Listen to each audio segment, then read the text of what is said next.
Join me as I dive into the creepiest urban legends out there and see if I can handle the chilling tales that might just give me nightmares. Urban legends are more than just spooky stories we tell around campfires or at sleepovers.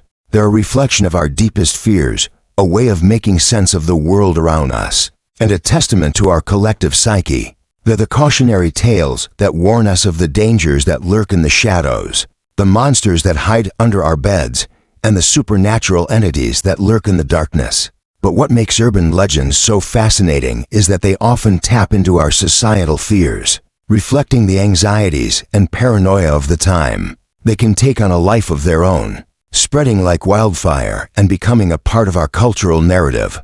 In many cases, these legends can lead to a kind of mass hysteria, where people become convinced that the supernatural is real and that it's lurking around every corner. For instance, take the legend of the Hook Man.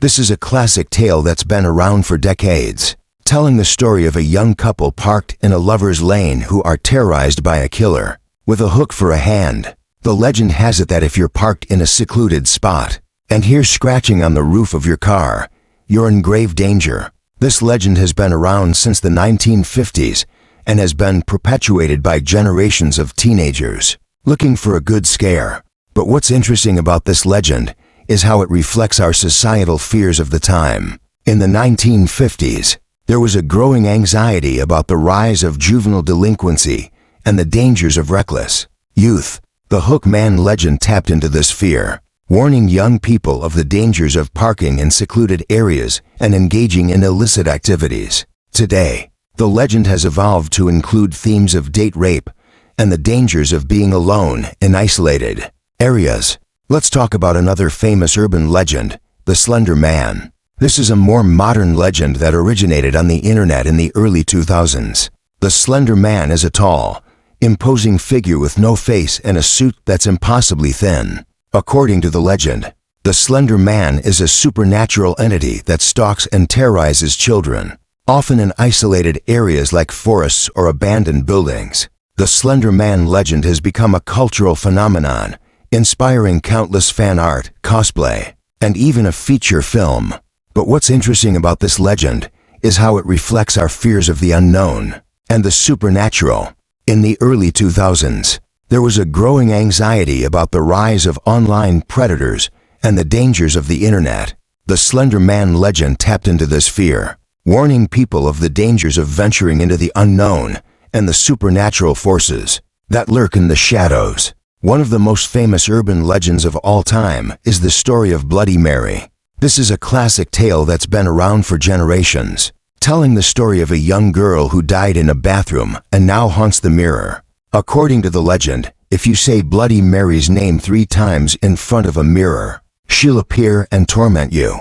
This legend has been around since the 19th century and has been perpetuated by generations of kids looking for a good scare. What I find particularly chilling about Bloody Mary is the variation, where she's not just a vengeful spirit, but a portal to the other side. According to this variation, if you say Bloody Mary's name 3 times, you'll not only summon her, but you'll also open a portal to the underworld. This adds a whole new level of terror to the legend, warning people of the dangers of meddling with forces beyond our control. One of the most unsettling aspects of the Slender Man legend is the fact that it's still evolving. To this day, people claim to have seen the Slender Man in forests, abandoned buildings, and even in their own backyards.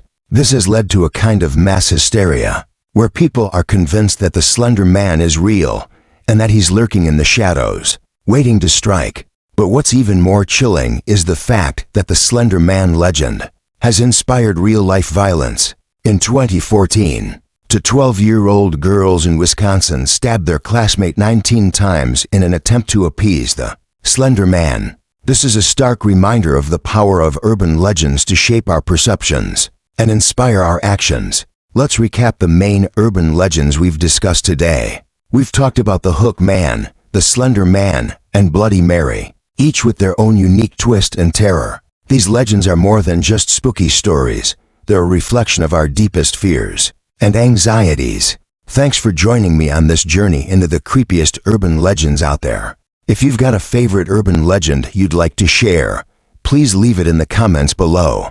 And if you're looking for more spooky content, be sure to check out my other videos on haunted places and creepy creatures. The Curse of a Whispered Legend, Part 1, A Pact with the Shadows, Urban Legends. We all know them, don't we? Stories that lurk in every town's dark alleys, echoing faint warnings to those who listen. They are stories with murky origins and warnings embedded. Yet each has its own charm and thrill that keeps us hooked. Growing up in a small town meant I was familiar with my own hometown's collection of legends: the Hook Man, the vanishing hitchhiker, the mysterious sound of footsteps when you're all alone. Each one served as an ominous reminder that even the most ordinary places have their secrets. One legend, though, stood out from the rest, whispering fear into our bones and scratching at the edge of our imagination. We called it the Watcher. It was said that once you knew about the Watcher, you were cursed to encounter it at least once, but usually more. The rules were murky. No one knew what the Watcher wanted or even looked like. But one thing was certain: the less you spoke of it, the better your odds were of avoiding it. When I was 16, I learned about the Watcher in the worst way possible, through a friend who refused to take the legend seriously. He claimed to see things moving out of the corner of his eye, shadows that grew and shrank as if they breathed. He even joked about leaving offerings to the Watcher in his backyard, taunting it to show itself. Then one night, he vanished. Part 2, The Curse Finds a New Home.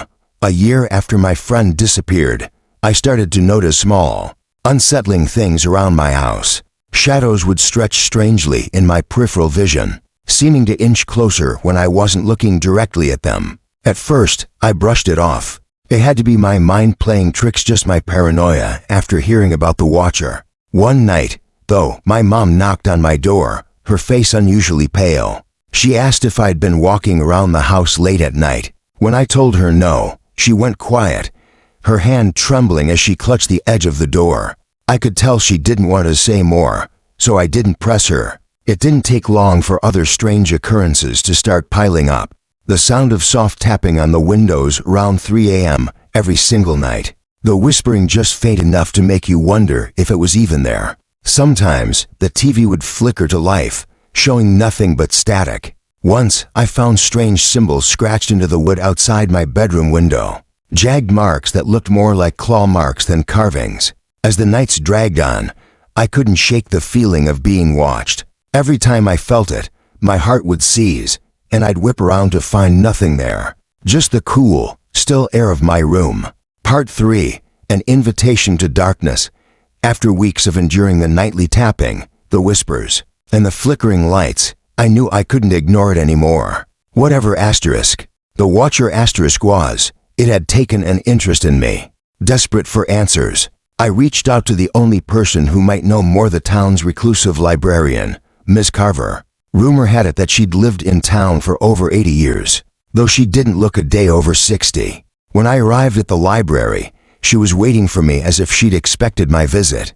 Her voice was soft but sharp, each word like a cold needle piercing the silence. "So," she murmured, without looking up from her desk, "you've seen it, haven't you?" My throat tightened, but I forced myself to nod. "I think it's watching me." Miss Carver gestured for me to sit.